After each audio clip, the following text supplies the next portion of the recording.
सोचिए, आप सालों तक मेहनत करके करोड़ों लोगों के दिलों में जगह बनाते हैं। लोग आपकी फिल्में देखते हैं, आपके डायलॉग्स दोहराते हैं, आपके लुक्स कॉपी करते हैं और सोशल मीडिया पर आपका बचाव करते हैं। फिर एक दिन आप वही लोगों से कहने लगते हैं कि किसे सपोर्ट करना है, किसके खिलाफ प्रदर्शन करना है और किससे नाराज होना है। तो सवाल उठता है, उस वक्त आप सिर्फ एक एंटरटेनर होते हैं या फिर एक ऐसे राजनीतिक इन्फ्लुएंसर बन चुके होते हैं जिसके पास करोड़ों लोगों की फैन आर्मी है। भारत में आज सिर्फ फिल्मी सितारों के राजनीति में आने की कहानी नहीं चल रही, शायद इससे भी बड़ी कहानी कुछ और है।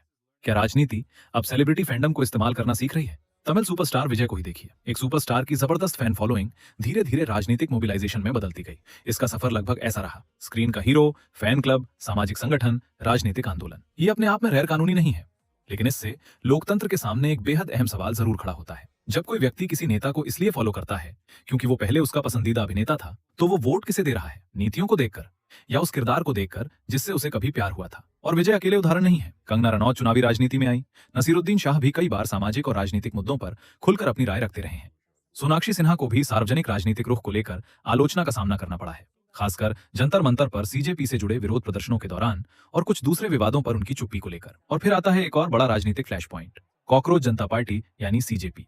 सीजेपी की शुरुआत एक अजीब, लगभग व्यंग्यात्मक राजनीतिक पहचान के तौर पर हुई, लेकिन फिर कुछ ऐसा हुआ जिसकी शायद किसी ने उम्मीद नहीं की थी। ये इंटरनेट से निकलकर सड़कों तक पहुंच गया। रॉयटर्स के मुताबिक विरोध प्रदर्शनों के दौरान इस आंदोलन की इंस्टाग्राम फॉलोइंग बढ़कर करीब 2.2 करोड़ तक पहुंच गई। जरा इस नंबर के बारे में सोचिए, 2.2 करोड़ लोग।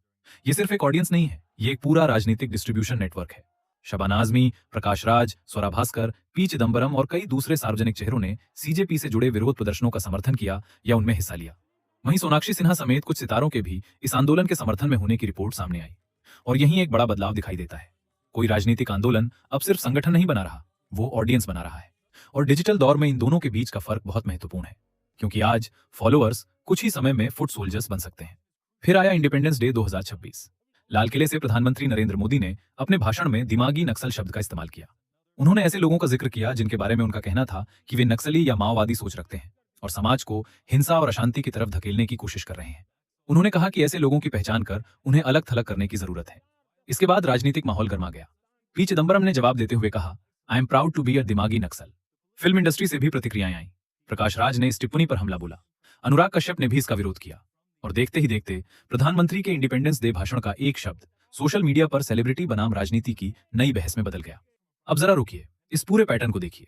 एक सेलिब्रिटी कुछ कहता है, करोड़ों लोग उसे देखते हैं, फैंस उसकी तरफ से बहस करने लगते हैं, एल्गोरिदम उस कंटेंट को और आगे पहुंचाता है, राजनीतिक समूह उसके आसपास संगठित होने लगते हैं और देखते ही देखते एक राय, एक पहचान बन जाती है। यही मामला खतरनाक हो सकता है, क्योंकि लोकतंत्र नागरिक से पूछता है क्या ये तर्क सही है, लेकिन फैंडम पूछता है तुम किसके साथ हो। और शायद इसी वजह से अभिनेता सुरेश ओबरॉय की बात भी ध्यान देने लायक है। सीजेपी से जुड़े विरोध प्रदर्शनों में सेलिब्रिटीज के समर्थन के संदर्भ में उन्होंने सवाल उठाया कि क्या सार्वजनिक हस्तियों को किसी मुद्दे पर बोलने से पहले उसे ठीक से समझना और रिसर्च करना नहीं चाहिए, क्योंकि उनकी पहुंच बहुत बड़ी है। एक डॉक्टर को दवा लिखने के लिए योग्यता चाहिए, एक वकील को अदालत में बहस करने के लिए कानून की जानकारी चाहिए, लेकिन एक सेलिब्रिटी वो बिना किसी परीक्षा के, बिना किसी विशेषज्ञता साबित किए कुछ ही सेकंड में करोड़ों लोगों तक अपनी बात पहुंचा सकता है। और यही असली सवाल है। हम शायद गलत सवाल पूछ रहे हैं। सवाल सिर्फ ये नहीं है कि क्या भारतीय सेलिब्रिटी राजनीति को प्रभावित कर रहे हैं, क्योंकि इसका जवाब साफ है, हाँ कर रहे हैं। असली सवाल ये है, क्या राजनीतिक पार्टियां सेलिब्रिटी फैंडम को हथियार की तरह इस्तेमाल करना सीख रही हैं, या फिर क्या सेलिब्रिटीज खुद समझ चुके हैं कि राजनीतिक गुस्सा उनकी लोकप्रियता और प्रभाव को और ज्यादा ताकतवर बना सकता है। क्योंकि आज आपका पसंदीदा अभिनेता सिर्फ आपका मनोरंजन नहीं करता, वो आपकी टाइमलाइन में मौजूद है, आपके फोन में मौजूद है, आपके एल्गोरिदम में मौजूद है और कभी कभी